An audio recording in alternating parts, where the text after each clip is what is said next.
سب کو سلام۔ آج ہم روحانیت اور مذہبی روایات کی دنیا میں ڈوب رہے ہیں۔ ہم اسلامی روایت میں تلاوت قرآن کی خوبصورتی کو تلاش کرنے جا رہے ہیں۔ قرآن کو مسلمانوں کے لیے مقدس کتاب سمجھا جاتا ہے اور اس کی تلاوت اسلامی عبادت کا مرکزی حصہ ہے۔ قرآن ایک منفرد متن ہے، جیسا کہ یہ خیال کیا جاتا ہے کہ یہ خدا کا لفظ ہے جو حضرت محمد صلی اللہ علیہ وسلم پر نازل ہوا۔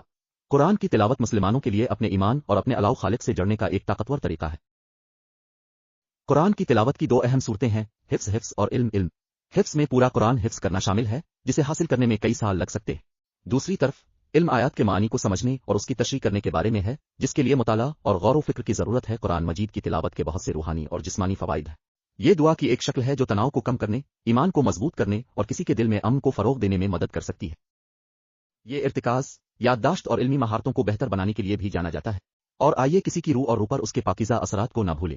اگر آپ قرآن کی تلاوت کے بارے میں مزید جاننے میں دلچسپی رکھتے ہیں یا اس کے ساتھ اپنا سفر شروع کرنا چاہتے ہیں تو یاد رکھیں کہ اس کے لیے لگن اور استقامت کی ضرورت ہے، لیکن سب سے بڑھ کر یہ آپ کے ایمان کے لیے محبت اور خادی کے ساتھ اپنے تعلق کو گہرا کرنے کی خواہش سے کیا جانا چاہیے۔ آج میں ٹیوننگ کے لیے شکریہ۔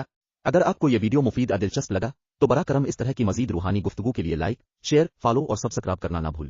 اگلی بار تک خیال رکھنا۔